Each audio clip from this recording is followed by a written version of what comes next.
Hello everybody, welcome to the first video of Tuesday. This one is an update video. It's an update on the Spring of Sorrow Gauntlet options. The reason I'm doing this is to add in some other champions. I went to the community tab or posts or whatever you want to call it, and I did ask you all the question about who have you been using? Here's the thing. I might know a lot of champions, but I think it's best to speak to the community and go, well, what did you use? Did you use champions other than my own?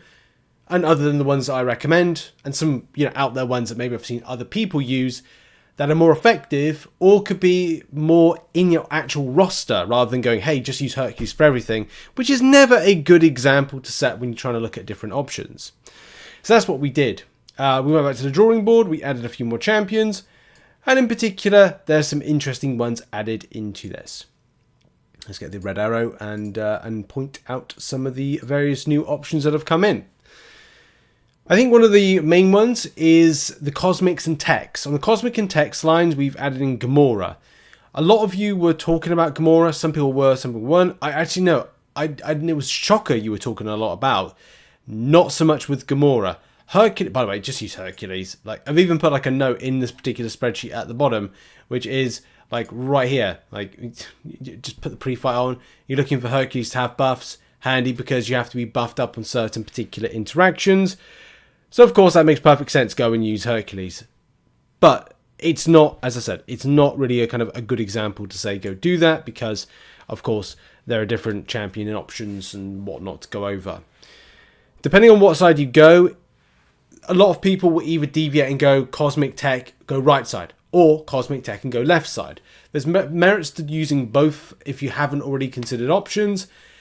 And of course, there are many people that reached out to me and said, well, I'm Rich, I'm about to do my very first run. I need to find out how many points. The total points you can get is 8, right? From your objectives if you're doing it. So if you're at a point of 16 at the moment, then of course you're going to have to go all the way deep in order to grab all the objectives. I set about doing it in a way that was, well, I want to do it at least twice, because I have to do one side or the other for the completion exploration. But the other thing is well, I don't want to be so restricted. Yes, I did make a mistake in that I brought in Crossbones, and I didn't have to bring in Crossbones. I should have actually brought in a different champion. That was 2017, 18, 19, or 20, and did bring in that one. But it didn't matter, because I got it done, right? And that's the main thing, getting it done by any means necessary. You will need a champion that will have buffs to them.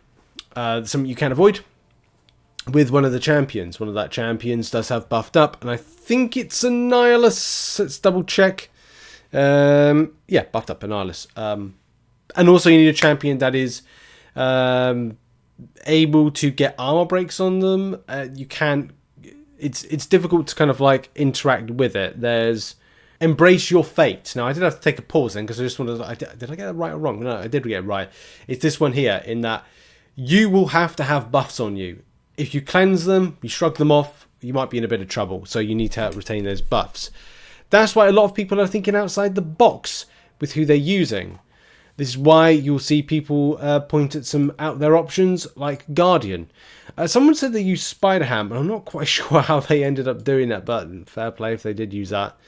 A lot of the options that seem to be pointing in a decent positive direction will be the likes of, Vox, who we've added into the spreadsheet, and of course Guardian, as you mentioned. There's of course other ones that Gamoras, Hulklings, of course, because it's a champion that has buffs on him, and of course we mentioned Guardian earlier. The way that I've set up the spreadsheet is that I've put options against the different objectives. So you've got a table of all the bosses there, and then it drops down the left on the objectives. So it gives you options theoretically of who you want to use for any particular fight.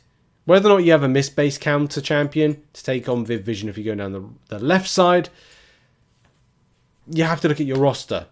A lot of people do recommend that Ronan cheese, but you have to be very wary about who you got on your team and why. Look, Vision does work for stuff, that's fantastic. But you also have to figure out the tagging system for it. If you're just going for a single completion, then I don't think you've got anything to really worry about. But with Ronan himself, let's see what he's got tag wise. I thought he was 2016. He's 2014. Well, I got that definitely wrong. But apart from that, it kind of draws a line of what you want to achieve from going through it. And this is why different and new champions are being added to it, especially on skill and science, where players from the community have recommended Kate Bishop to be added to this, and even Quicksilver from the science perspective. That works as well to cover your House of Mirrors option, but again, that's down to you and what you have on your team taken into the final parts of the fight.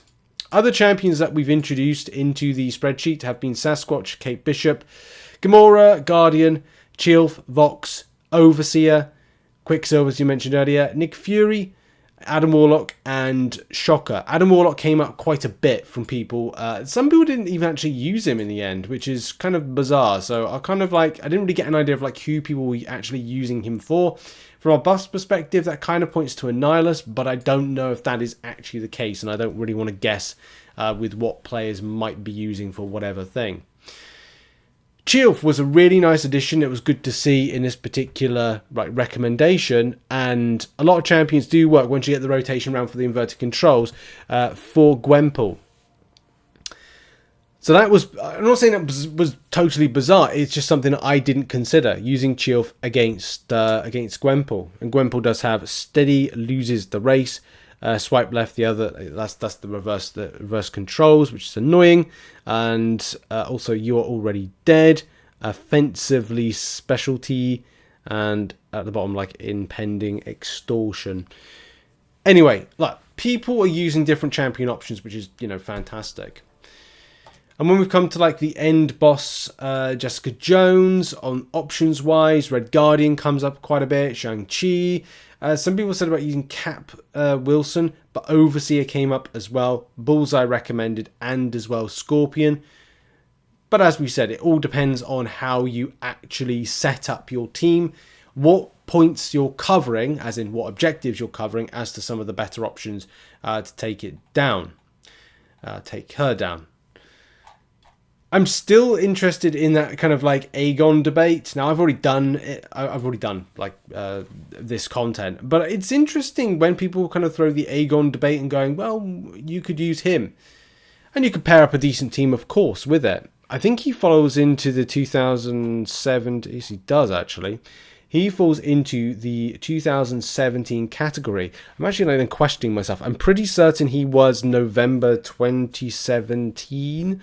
If I was to take any kind of guess with that, I'm just going to double check now whilst we're doing the video. And if he does, then that does present a decent option to add him onto your team, or at least make him one of the fundamental ones. He's 2018. Oh, got that wrong then. 2018. And that's all real. He's a Saga attacker, which could mean then that he also falls into, which I need to add. Oh, I did even actually put it in the spreadsheet. It would help if I look. But he falls into that line right there of Clarity Champ. So there's lots of different options, and that has been the big update to the spreadsheet. All those new additions have been added in.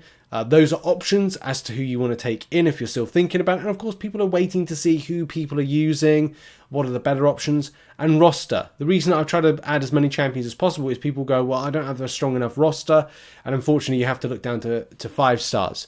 So one thing that I would recommend to anybody that's kind of like apprehensive but has versions of 5-star is to look at your Primordial Dust, look at your 5-star roster and say to yourself, do I have anybody that covers the elements of things? It doesn't have to be an exact champion. A lot of the time you may be having to go, well, I've got about 2 options and 1 that can ride, or even 1 option and 2 that can ride in your team, that you might have to just go, oh, I'm just going to have to build a team around this and go for it. And that's all about adapting to situations, using a load of revives, sadly, but maybe throwing a 5-star on the team.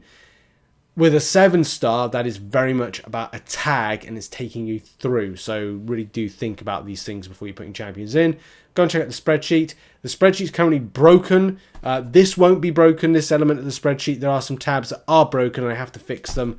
I don't know what's happened. Excel kind of like just died on me in certain areas. Anyway, thanks for watching. Check out some other content located on screen. I'll see you all in the next video, and bye-bye for now.